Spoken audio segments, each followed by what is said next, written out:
Hi there. Welcome back to the Great Ace Attorney Chronicles.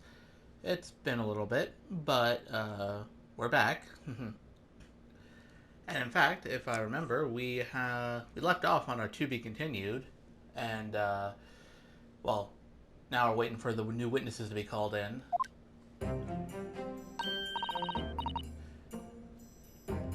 And now Gina and Herlock are here still. I guess Herlock's still watching, thankfully. I'm glad he could be bothered to show up.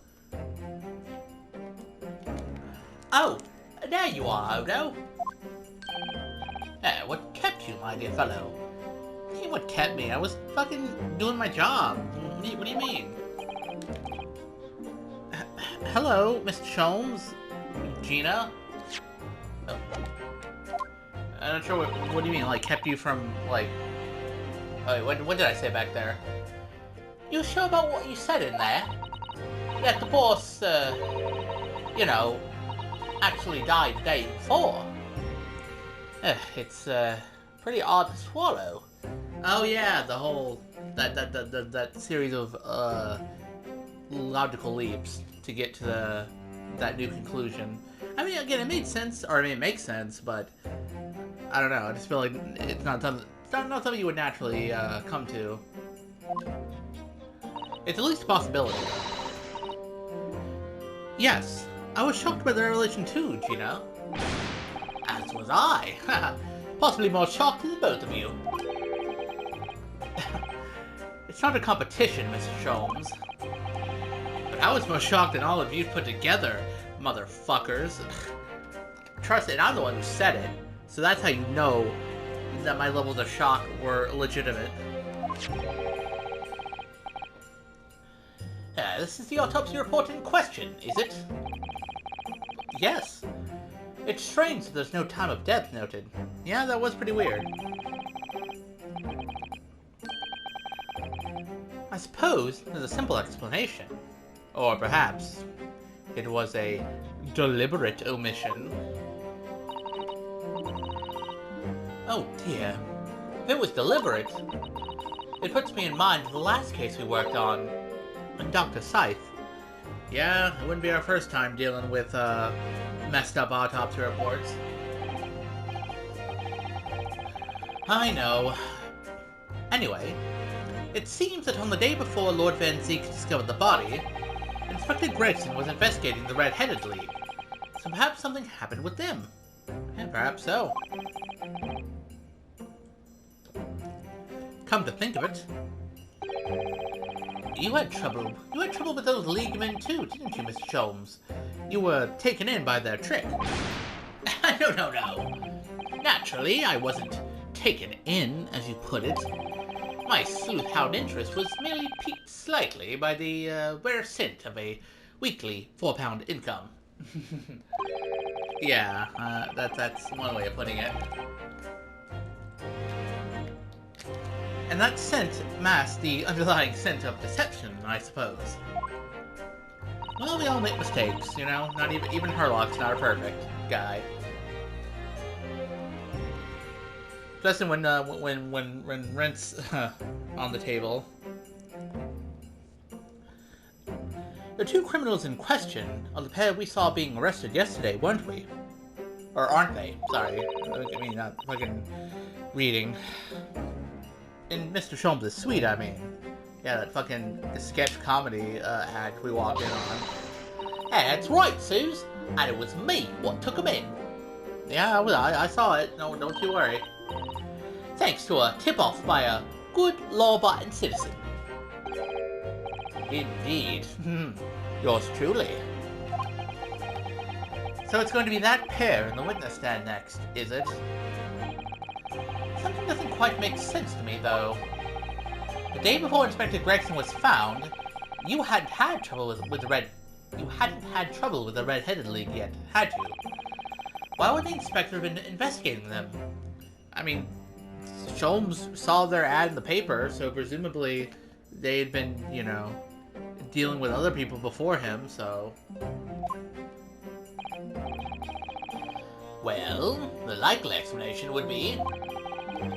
and Gregson's own sleuthhound interest was piqued by the rare scent of a weekly £4 income. Don't tie him with the same brush as you, Sholmes.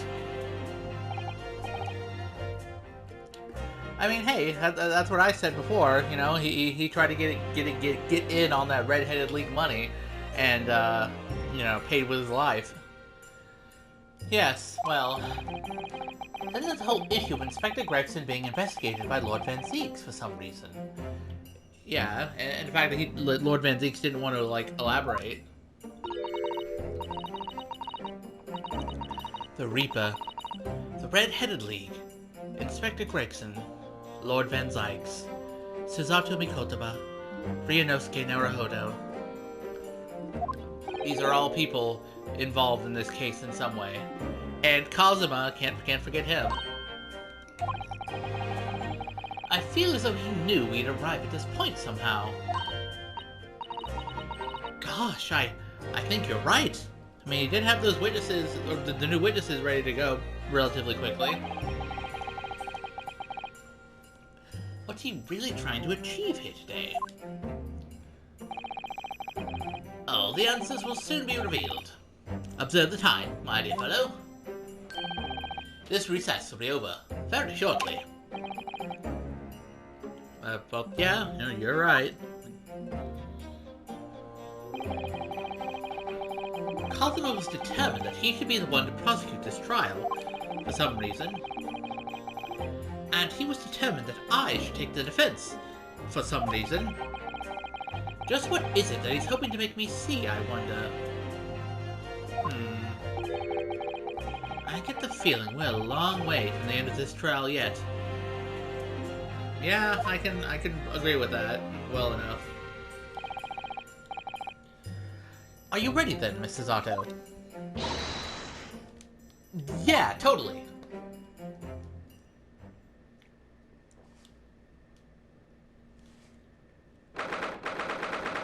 Here we are, 2nd of November, 1 p.m., the Old Bailey. And all these people, I guess, who are here watching the trial privately. In the name of Her Majesty the Queen, I hereby declare this court to be in session again. We resume the closed court hearing of Brock Van Zeeks, here present, who stands accused of murder. Now then, Prosecutor Asogi. My lord? Have you summoned the witnesses as requested? Yes. The two members of the Red-Headed League who planned and carried out the deception. They arrived not long ago from the local prison by police carriage. Very good. Well, usher the two men into the courtroom. Bah.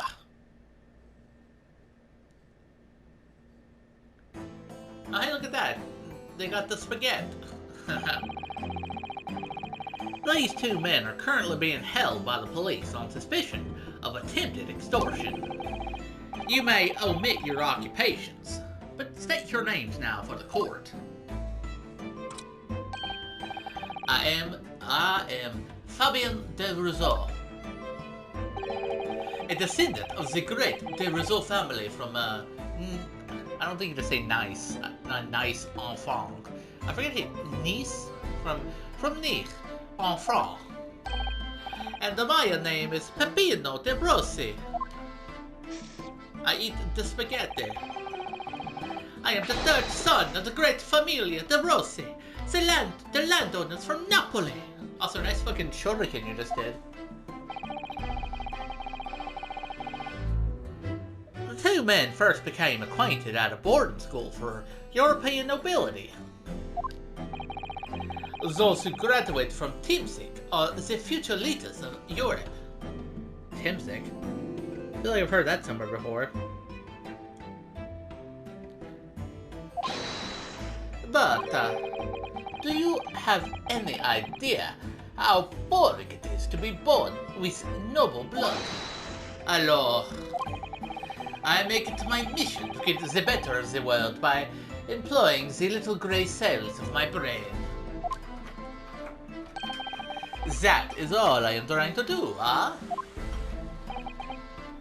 So, that's the only reason for this whole grand deception you've been carrying out. Oui. You could say that. Eh, not bad, eh? He has the grand ideals, but the petty plans.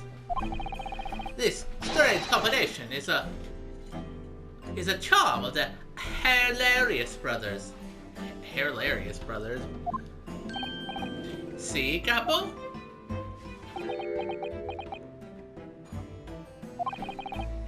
Listen to me, Peppino.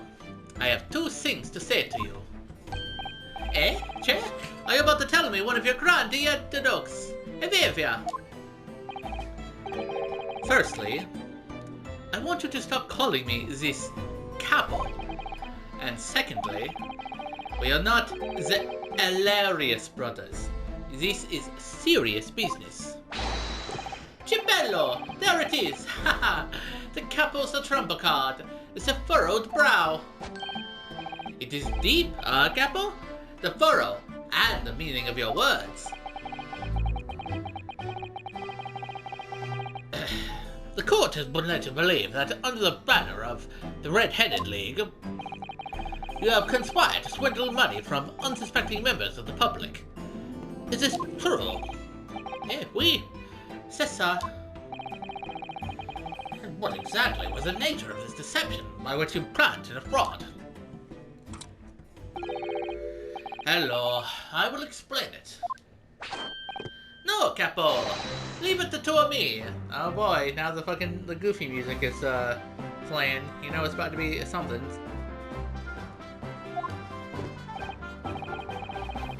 As you see, we both have the vivid red hair, no? At school, we were teased for this without pity. The Capo here, he was many times behind the schoolhouse, crying like the Trevi Fountain.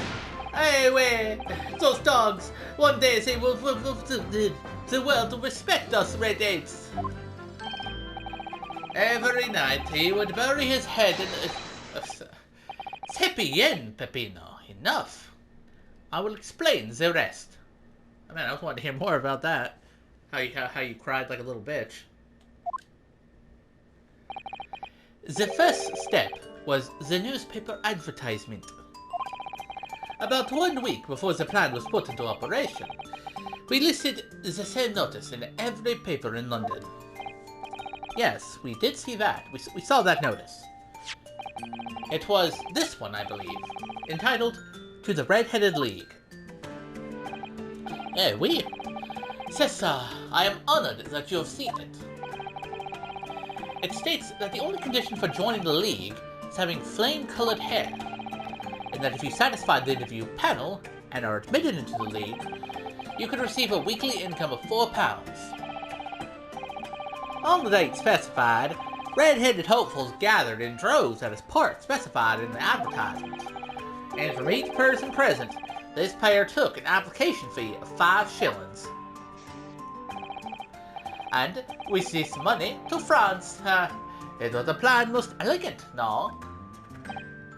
No. It was most dishonorable. But to be frank, I'm stunned anybody was foolish enough to be taken in by such an obvious trick.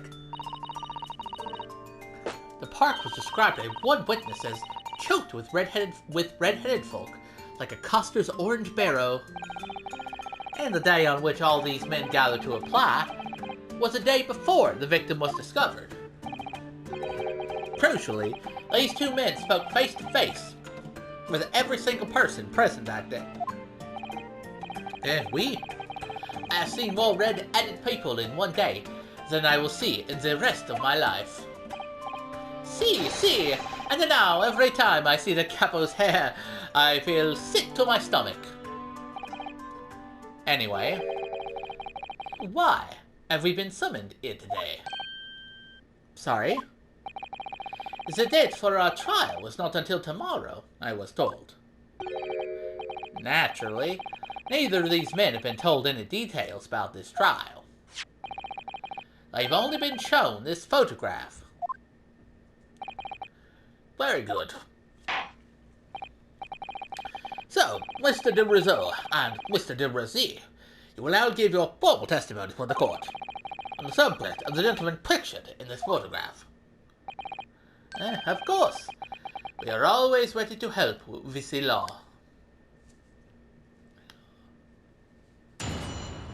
Well, yeah, you say that, but I have a feeling you're probably not going to be straight and up front with me, are you? We had more than 1,000 red-headed people assembled in the park on Lime Street that day. Man, 1,000 red-headed people in London? Anyway, I thought being red-headed was, you know, fairly uncommon. Then again, I guess, if red-headed people are like 1% of the population, and there's like 6 million people in London or whatever at this time, that would still mean like thousands and thousands of red-headed people, so I guess that checks out. But I don't recall the man in this photograph, Capo? No, I don't remember him. Obviously, he is dead now, but I assure you, he was not in the park. Allora, this victim has nothing to do with us. You have a lot to answer for, Peppino. It is your fault that we got caught in the first place. Oh, and now I'm curious, how did you guys get caught anyway? I mean, I know Herlock, you know, called the cops on you, but, like, how exactly did that happen, you know? You've given sworn testimony that this man in the photograph was not present. Can you be certain? Oui. I am quite certain we did not interview this man. Nobody looking like this came to the park. This, I can promise. It must be noted that two have been arrested for grand deception, however. Yeah, there is that fact. I mean, you can't just assume that they're telling the truth, I would assume. Accordingly, this court has little confidence in your assurances. Okay. Oof. With this attitude, we get to nowhere, eh? He's really sulking now. You and your long-ass scrolls. This confidential document was obtained directly from Scotland Yard. It records an entry from the inspector's private diary dated the day before the incident.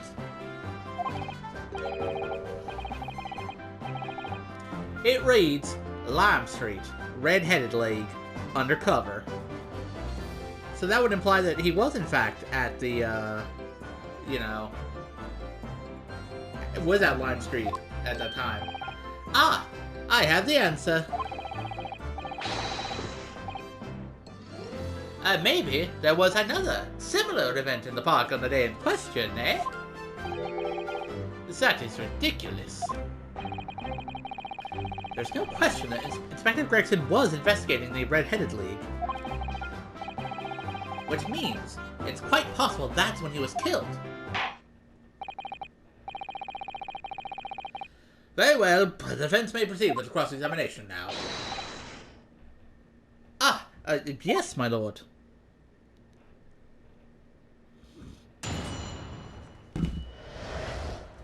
Well, let's see what more they have to say upon further examinations. Also, those are nice, stylish pince-nez glasses you've got there, pal. Hold it! 1,000 people. That's a very big crowd. It was quite a spectacle. Red Aids had come from all over the capital. See? The capo here, he is a magnetismo animale, eh? And nobody else could attract so many people. If I could be born again, I would be the capo. All those people wanted was the money, Peppino. The £4 per week. Are you suggesting that you spoke personally with all 1,000 applicants? Oui.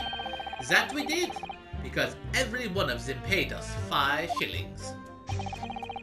We take their names, and we take their money, and we take their addresses as well. Then I told him we take some days to let them know by a post, a finito, maybe 2 minutes a person. We start early in the morning, and we stop late in the night. So, you want 5,000 shillings in one day? That's a small fortune. I mean, yeah, it's a pretty decent scam, I guess.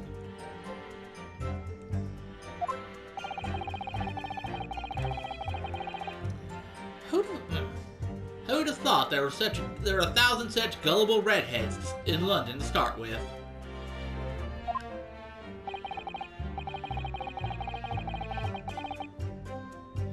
One of whom was a great detective with chemically altered hair.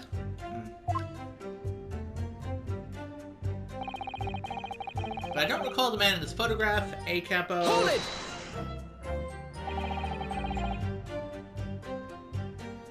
He doesn't look at all familiar.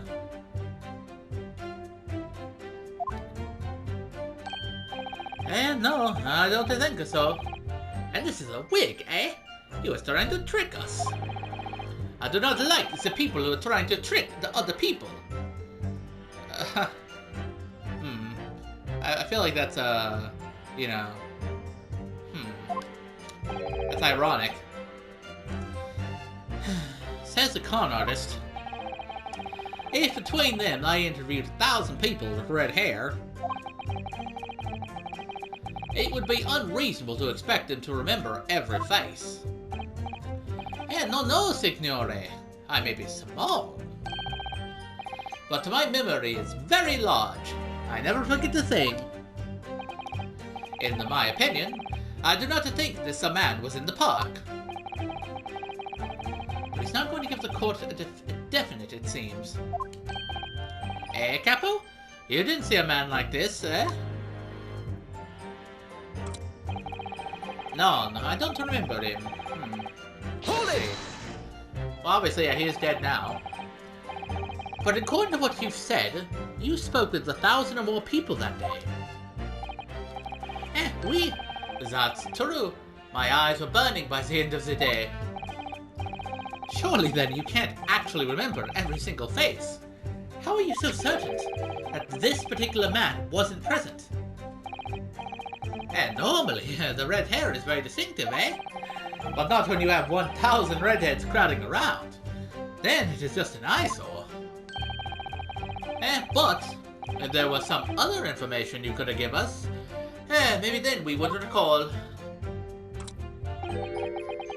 That is not the line, Peppino. Remember, we do not remember him. We are sure of that. We are sure of that fact.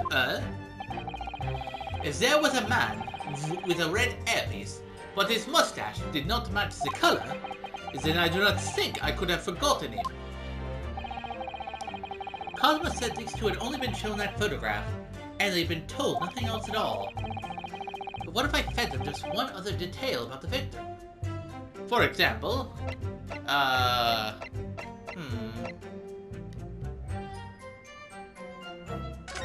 don't know his name? I can certainly appreciate that just knowing the man had red hair wouldn't help you remember in this situation. But what if I told you that the man's name was Gregson? The man in the photograph is a Monsieur Gregson. Yes. Names, they are boring. I did not listen to any of them. Oh. I guess that would be a little too obvious. It was not a real interview, eh? It was just for a show. Why would I remember the names? That's right. This changes nothing. The man in the photograph was not there, as we have already said. I see. Fuck me then. It seemed pleasurable to gain from pursuing this point further. Tell us again what you said before, Peppino. Si, Capo, si. I will say it again and again. Allora, this victim has nothing to do with us. Hold it! I'll be the judge of that, pal. But we only have your word for that. See? But what else can we do, eh? True. Oofa, we are not having much fun these days. First we are arrested, then we are shown the horrible picture of a dead man. And now you question every single thing we say. We are the victims here. Okay, well, I wouldn't go that far. Eh, Capo? No, you were caught carrying out a plot to swindle hundreds of innocent people. Eh? Humph. You had to bring that up, eh? It's not fair. Eh, Capo? Goddamn, can you say anything without referring to Fabino? Hold it! How is it their fault, anyway? What do you mean by that? Cavolo! You promised not to say, eh, Capo?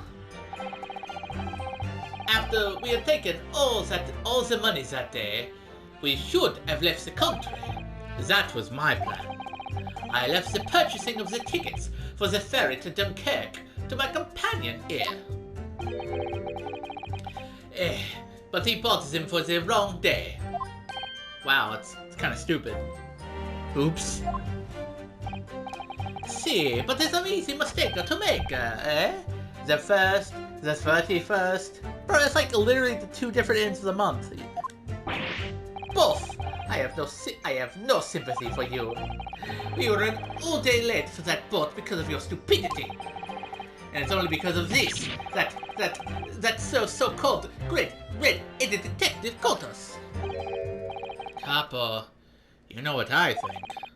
This is a work of God. It's a holy punishment, eh? Peppino, for the last time. This is not only punishment. This is only your fault. Don't blame God for your unholy mistakes. You are making me sick with anger. What, you got an intestinal problem? Maybe a bit of Crohn's disease? I mean, heartburn? Indigestion? I don't know, man. Maybe I make a mistake, but when it's time to eat it as a pasta, no one is a faster. And I've seen the evidence. They haven't told us much we didn't already know. What do you think, Mr. Naruhodo? Well, if it was in the inspector's diary, it seems likely that he must have gone to Lime Street that day. And yet, these two both claim they didn't see him. I have to say, they don't appear to be telling lies. Well, they are experts in deception, don't forget. Sounding plausible is their specialty. They may be lying simply to avoid being implicated in this case as well. Surely if they were truly experts in deception, they wouldn't have been caught.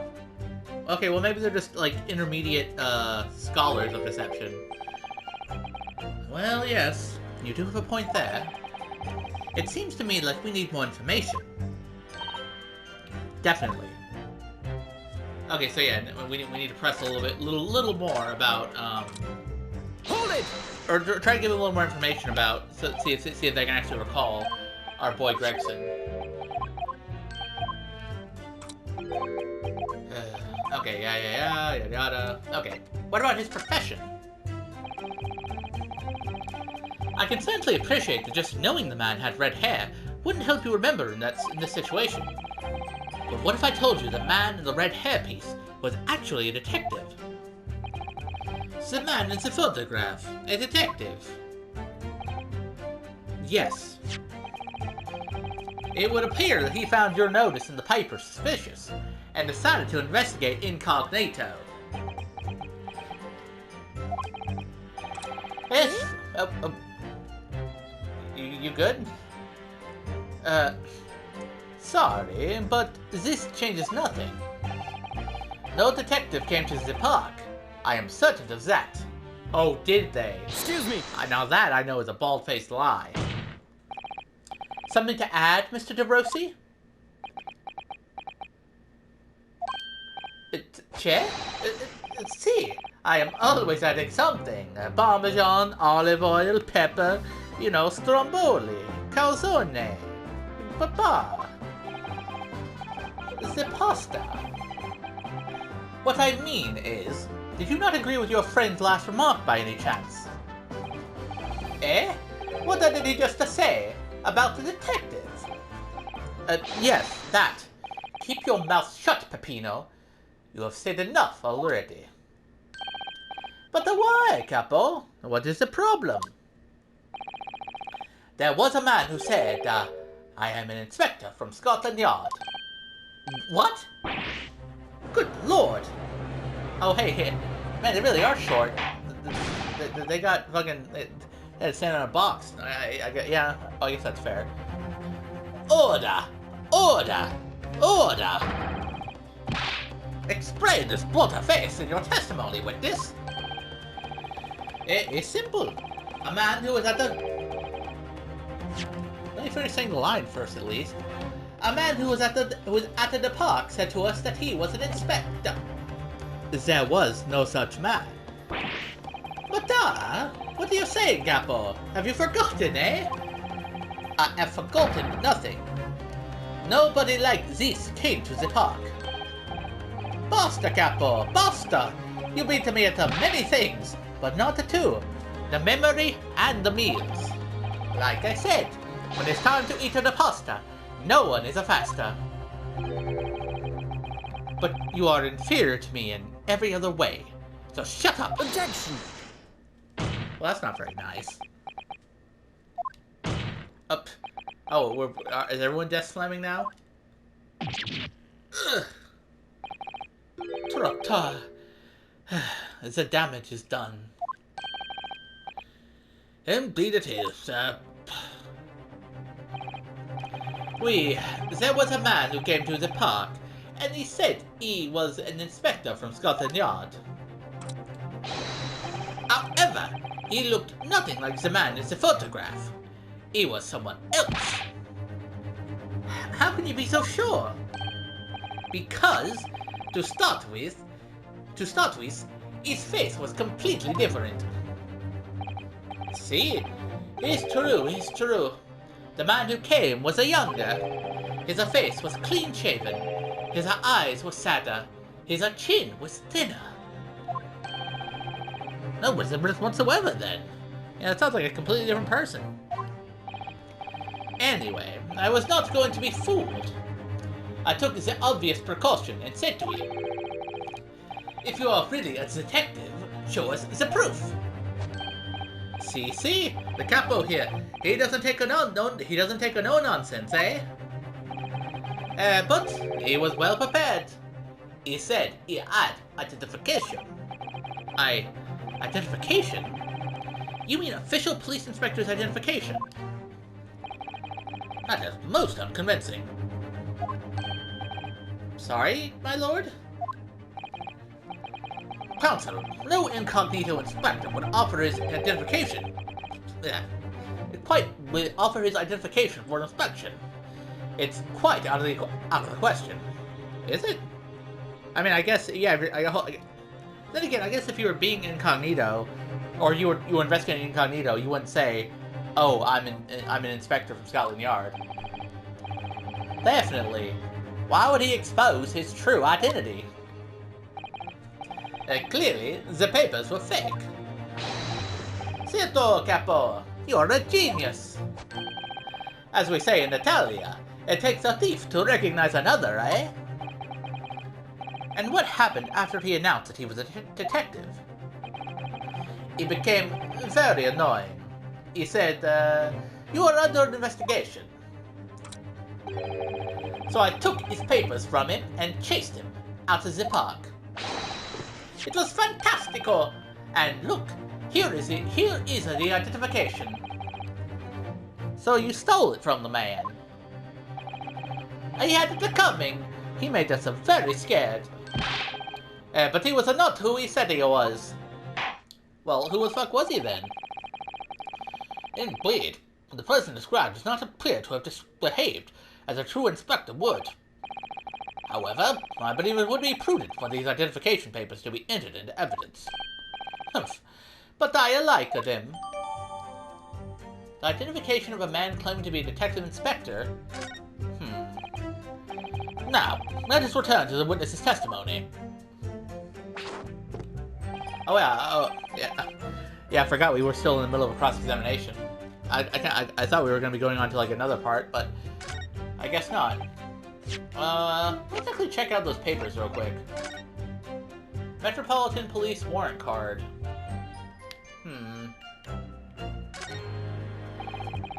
I can't wait, no. Yeah, here. Click on that, my dude. Well, I suppose we should see what this inspector's identification looks like inside. Well, a bunch of smudgy handwriting I can't read, but that's what clicking on it's for.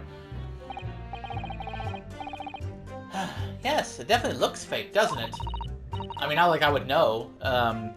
I could just tell what fake papers would look like. Out of interest, what name is given? Probably just something plucked out of the air. It's... Tobias Gregson? Wait, what? This Scotland Yard insignia looks genuine to me. But how? And the department and identification number details are all correct as well. Since when have you known those?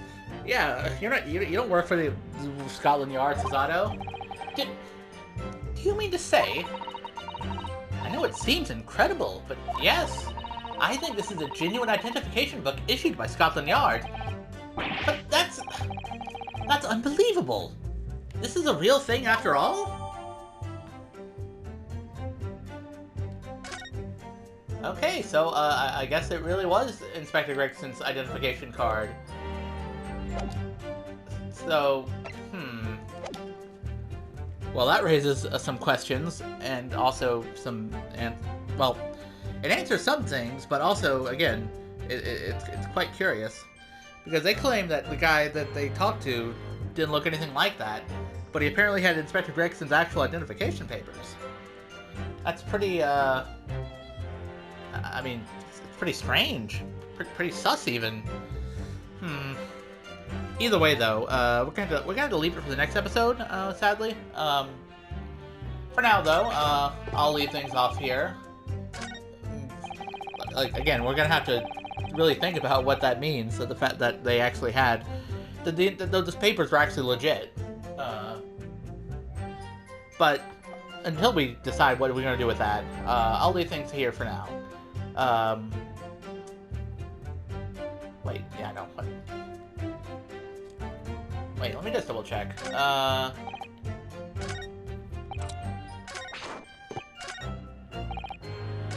well, I think I know. Well, now at least I think I know what we can present on. But again, sorry, I keep putting it off. In the next episode, we will continue talking to these red-headed boys.